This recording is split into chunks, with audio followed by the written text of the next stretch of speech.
दोस्तों, सुशांत के जाने के बाद सुशांत के खिलाफ बोलने वाले, उनके पिता के खिलाफ गलत बोलने वाले संजय राउत इन दिनों अपने कर्मों की सजा भुगत रहे हैं। नर्क से बदतर उनके दिन और रातें कट रही हैं। इतना ही नहीं, जेल के अंदर कुछ कैदी उनका मजाक तक उड़ा रहे हैं। खबरें तो यहाँ तक हैं कि अपने नेता होने का रौब दिखाने पर कुछ कैदियों ने राउत को उनकी औकात दिखा दी कि यहाँ वो कोई नेता वेता नहीं बल्कि उनकी तरह एक आम कैदी हैं। संजय राउत के हालात लगातार खराब होते जा रहे हैं। राउत को फाइनली 8 दिन की रिमांड के बाद जेल भेज दिया गया। मुंबई की आर्थर रोड जेल उन्हें पहुंचाया गया।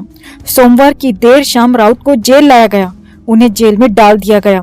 अब जेल पहुंचते ही संजय राउत की हालत ज्यादा खराब हो गई, क्योंकि सेल बेहद ज्यादा छोटा था जिसमें राउत के साथ 3 और कैदियों को रखा गया था।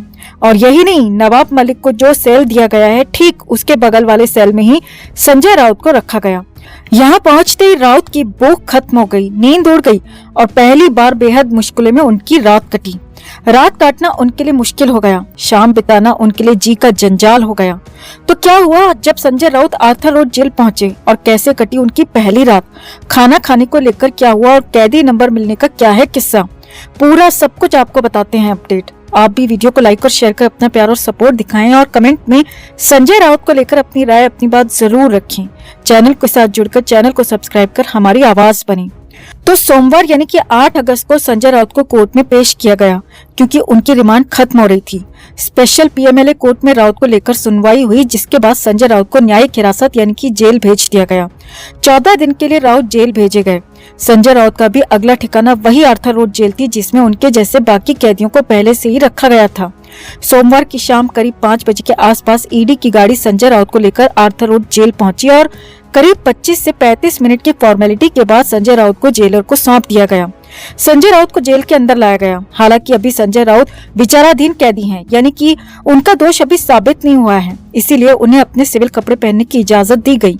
यानी कि जेल के वो सफेद कपड़े नहीं दिए गए जिसमें नीली धारियां या कहीं की नीली लाइंस होती हैं। लेकिन हाँ, संजय राउत को जेल पहुंचते ही कैदी नंबर जरूर अलॉट हो गया। जी हाँ, जेल सूत्रों के मुताबिक संजय राउत को कैदी नंबर 1156 मिला है। जी हाँ, इसे बंदी नंबर भी कहते हैं और कैदी नंबर भी इसे ही कहा जाता है।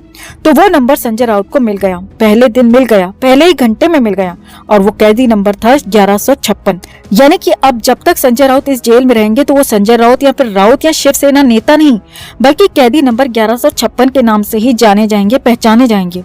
और बड़ी बात यह है कि उनका जो कैदी नंबर उन्हें दिया गया वो उनकी सेल के हिसाब से और उनके आरोप के हिसाब से उन्हें अलॉट किया गया। आगे देखिए, अब संजय राउत जब कोर्ट से बाहर निकले तो जेल के लिए लाए गए थे, तो तब ऐसा दिखाया उन्होंने कि जैसे वो कोई जंग जीत कर आए हैं। जय महाराष्ट्र का नारा भी संजय राउत ने लगाया था। मगर तब संजय राउत को अंदाजा भी नहीं होगा कि जेल में कैसी जिंदगी उन्हें मिलने वाली है, क्योंकि जेल तो जेल है, वहाँ पर हवादार कमरा या फिर एसी या फिर किसी और तरह के आराम की फरमाइश तो दूर दूर तक सोचना भी नहीं, कल्पना तक आप नहीं कर सकते हैं। मगर शायद संजय राउत का इसका अंदाजा नहीं होगा। सूत्रों के मुताबिक जेल के अंदर पहुंचने के बाद संजय राउत को करीब आधा से पौना घंटा वेटिंग एरिया में बैठाया गया और उनका सामान लिया गया, लॉकर रूम में रखा गया। उनका फोन और लैपटॉप तो ईडी पहले ही जब्त कर चुकी है, लेकिन घड़ी, जूते जैसे अन्य सामान यहाँ जेल प्रशासन ने रख लिए, लॉकर में डाल दिया और जेल की स्लीपर यानी कि चप्पल संजय राउत को दी गई, क्योंकि जेल के अंदर सभी कैदी चप्पलों में ही रहते हैं, वहाँ पर जूते नहीं पहने जाते। शाम करीब 6:30 बजे के आसपास वेटिंग रूम से संजय राउत को आगे ले जाया गया। 2 जेल कर्मियों के साथ जेलर भी वहां पर मौजूद थे। और मुंबई में आर्थर रोड जेल के अंदर नवाब मलिक को जो सेल दी गई है वहीं पर उसके आसपास ही संजय राउत को भी पहुंचाया गया। जी हाँ, जैसा कि आप सब जानते हैं कि नवाब मलिक और अनिल देशमुख जो कि महाराष्ट्र के पूर्व मंत्री हैं और वो भी ईडी और पीएमएलए के मामलों में जेल में बंद हैं। हालांकि मलिक तो फिलहाल अस्पताल में हैं, लेकिन हाँ, जब मलिक जेल में थे, अनिल देशमुख भी जेल में ही थे, तो उन्हें आसपास के सेल में रखा गया था। तो यहाँ पर संजय राउत को भी उनके बगल वाले सेल में ही पहुंचाया गया। हालांकि एक सेल में इन सभी को नहीं रखा गया, लेकिन हाँ, ठीक बगल वाला सेल संजय राउत को दिया गया। आगे देखिए, आर्थर रोड जेल में वैसे तो कुछ बड़ी सेल भी हैं, लेकिन यहाँ पर जिस सेल में संजय राउत को पहुंचाया गया वो सेल 8 बाय 8 की थी, यानी कि 8 फीट लंबी और 8 फीट चौड़ी। और हालत ये थी कि इससे बड़ा तो संजय राउत के घर पर उनका बाथरूम है। जी हाँ, सही सुन रहे हैं आप। मगर यहाँ पर 8 बाय 8 की इस सेल में संजय राउत को शिफ्ट किया गया। और बड़ी बात यह थी कि संजय राउत इस पूरी सेल में अकेले नहीं थे, बल्कि उनकी जैसी बीमारी वाले यानी कि हार्ट की समस्या वाले 3 और कैदी भी वहां पर उस सेल में रखे गए थे। और कुल मिलाकर राउत समेत उस छोटे से सेल में 4 कैदियों को रखा गया था। अब आगे बढ़ने से पहले ये भी जानिए और समझिए कि अपने करियर के शुरुआती दौर में संजय राउत क्राइम रिपोर्टर भी रह चुके हैं और उन्हें जेल का अंदाजा अच्छी तरह से हो सकता है। जेल की दुनिया उन्होंने देखी भी होगी, लेकिन ये सब कुछ करीब 35 से 40 साल पुरानी बात है और अब संजय राउत वो सब कुछ भूल चुके थे। मगर उनके कारनामे उन्हें फिर से जेल खींच लाए और संजय राउत को हो सकता है कि वो अपना दौर याद आ गया हो। खैर, आगे बढ़ते हैं। संजय राउत को जेल की सेल में पहुंचते ही बेडिंग का सामान भी दिया गया। संजय राउत को एक कंबल दिया गया, एक चादर दिया गया। अब उसमें चाहो तो कंबल और चादर को बिछा लो या फिर उसे ओढ़ लो। इससे ज्यादा बेडिंग किसी भी कैदी को नहीं मिलती और संजय राउत भी इससे अलग नहीं थे, इसीलिए संजय राउत को भी नहीं मिली। हालांकि कोर्ट में संजय राउत ने बेड की मांग की थी, मगर कोर्ट ने नहीं मानी और इसीलिए उन्हें बेड नहीं दिया गया। अब ये संजय राउत की पहली मुश्किल थी, क्योंकि अपने घर पर राउत राजाओं की तरह रहते थे। ईडी के लॉकअप में भी ठीक ठाक व्यवस्थाएं थीं, मगर यहाँ पर तो जेल थी और जेल तो जेल है। और यहाँ पर पहुंचते ही संजय राउत को इसमें अंदाजा भी हो गया था। संजय राउत को खाने के लिए भी एक थाली, एक कटोरा और एक बड़ा सा मग दिया गया। अब इसी जग या कहीं मग में पानी भी पीना होता है, नहाना भी होता है और धोना भी इसी जग से होता है। चम्मच या फिर कांटा जेल में नहीं दिया जाता, खाना हाथ से ही खाना होता है। अब यहाँ पर एक और बात भी जानिए कि जेल के अंदर टॉयलेट कहीं बाहर नहीं जाना होता, बल्कि 8 बाय 8 के उसी सेल के अंदर छोटा सा कोना टॉयलेट का होता है और इसी में सब कुछ नित्यक्रम भी करना होता है। उसी जग से यहाँ भी काम करना होता है, जो कि पीने के पानी के लिए इस्तेमाल में होता है। यानी कि हालात नर्क नहीं बल्कि नर्क से भी बुरे थे। और लेकिन अभी तो ये सिर्फ शुरुआत थी, पहला दिन था, पहली शाम थी, पहली रात थी। आगे देखिए। अब इस बीच रात भी हो चुकी थी। रात के करीब 8 बज चुके थे। जेल के दरवाजे बाहर वालों के लिए बंद हो चुके थे। संजय राउत को घर के खाने की परमिशन जरूर कोर्ट से मिली थी, लेकिन वो भी शाम के 6 बजे से पहले ही जेल के अंदर पहुंचना होता है। इसके बाद यहाँ पर बाहर से एंट्री किसी भी तरह की नहीं होती है, जो यहाँ पर नहीं हो पाया और इसीलिए पहले दिन संजय राउत के लिए घर का खाना जेल में पहुंच नहीं पाया और इसी वजह से संजय राउत को जेल का खाना ही पहले दिन दिया गया। संजय राउत को वही खाना दिया गया जो कि बाकी कैदियों के लिए बनाया गया था, जिसमें पानी से भी पतली दाल थी, बैंगन की सब्जी थी, रोटी थी और थोड़े से चावल भी थे। लेकिन हाँ, जेल सूत्रों के मुताबिक संजय राउत ने खाना नहीं खाया। जी हाँ, संजय राउत ने पहली रात जेल का खाना नहीं खाया। उनका घर का खाना आ नहीं पाया था और जेल का खाना उन्होंने खाया नहीं, लिहाजा वो पहली रात भूखे रहे, बिना खाए ही आगे बढ़ गए। हाँ, दवाओं के लिए कोर्ट से उन्हें परमिशन जरूर मिली थी, इसीलिए संजय राउत को दवाएं जरूर दी गईं और जेल कर्मी ने ही उन्हें दवा लाकर दी जो संजय राउत ने रात को ही ली थी। जेल सूत्रों के मुताबिक रात के करीब 10 बजे जेल में लाइट्स भी ऑफ हो जाती हैं, क्योंकि सभी कैदियों को सुबह जल्दी उठना होता है और इसीलिए रात को 10 बजे के बाद लाइट्स ऑफ हो जाती हैं। संजय राउत के सेल की और आसपास की लाइट्स भी ऑफ कर दी गईं। संजय राउत की सुरक्षा काफी कड़ी कर दी गई थी।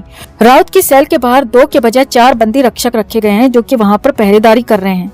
अब जेल सूत्रों के मुताबिक संजय राउत रात भर सो नहीं पाए थे। कभी बैठते, कभी खड़े होते, कभी सेल में ही चलने लगते और कभी फिर लेट जाते। रात भर संजय राउत परेशान रहे। संजय राउत की नींद रात भर खराब रही और वैसे भी संजय राउत को नींद की दिक्कत है, नींद की समस्या है, ये पहले से भी बताया जा रहा था। तो यहाँ पर नींद वैसे भी उड़ गई थी, लिहाजा अब तो संजय राउत के हालात और ज्यादा खराब हो गए थे। रात भर वो परेशान ही रहे। जेल सूत्रों के मुताबिक रात में संजय राउत सिर्फ पानी पीते रहे और अपनी सेल में जागते रहे, टहलते रहे। जेल सूत्रों के मुताबिक सुबह 4 बजे जेल में लाइट्स ऑन हो गई, जिसके बाद कैदियों के जागने का सिलसिला भी शुरू हो गया और संजय राउत तो पहले से ही जगे हुए थे। अब सुबह की हालत ज्यादा खराब थी, क्योंकि सेल के अंदर ही टॉयलेट था, जिसमें हालात बेहद ज्यादा खराब थे और वहीं पर संजय राउत ने भी इसे इस्तेमाल किया। यहाँ संजय राउत की साथी कैदियों के साथ कुछ झड़प भी हो गई। संजय राउत रात भर सोए नहीं थे, तो नींद और आंखें और ज्यादा खराब थी। सर में भारीपन भी होगा, जरूर होगा। और 9 अगस्त की सुबह करीब 7 बजे के आसपास संजय राउत समेत सभी कैदियों को नाश्ता भी दिया गया। संजय राउत रात भर सोए नहीं थे, तो नींद और आंखें और ज्यादा खराब थीं। सर में भारीपन भी होगा, जरूर होगा। और 9 अगस्त की सुबह करीब 7 बजे के आसपास संजय राउत समेत सभी कैदियों को नाश्ता भी दिया गया। संजय राउत को नाश्ते में पोहा और उपमा दिया गया। हालांकि जेल सूत्रों के मुताबिक संजय राउत ने ये खाना भी नहीं खाया। जी हाँ, संजय राउत काफी कम नमक खाते हैं, क्योंकि वो हार्ट पेशेंट हैं और जेल का खाना वो खाना नहीं चाहते थे, क्योंकि जेल में सामान्य कैदियों के लिए सामान्य नमक के साथ खाना बनता है और इसीलिए संजय राउत अपने घर के खाने का इंतजार करते रहे।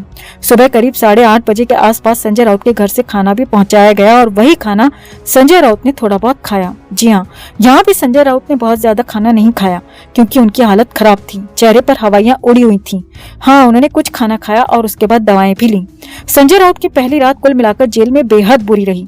राउत के लिए नाइटमेयर साबित हुई, क्योंकि राउत की कंडीशन पहले से ही वैसे भी खराब थी और ऊपर से जेल के हालात ने, जेल की साइकोलॉजी ने उन्हें और ज्यादा बीमार बना दिया और असली हालत तो अब आगे और खराब होने वाली है, क्योंकि पहली रात तो जैसे तैसे कट गई। अब लंबा वक्त, लंबी लंबी रातें इन्हीं जेल की सलाखों के पीछे, इन्हीं छोटी छोटी सेल में, इन्हीं जेल की चार दीवारी के अंदर काटनी है, जो कि बेहद मुश्किल हो सकती हैं। राउत के लिए हाहाकारी हो सकती है। तो कुल मिलाकर संजय राउत की पहली जेल नाइट पर आपका क्या कहना है? राउत के हालात पर आपकी क्या राय है? कमेंट में आप भी अपनी राय जरूर रखें और वीडियो को लाइक और शेयर कर अपना प्यार और सपोर्ट भी जरूर दिखाएं।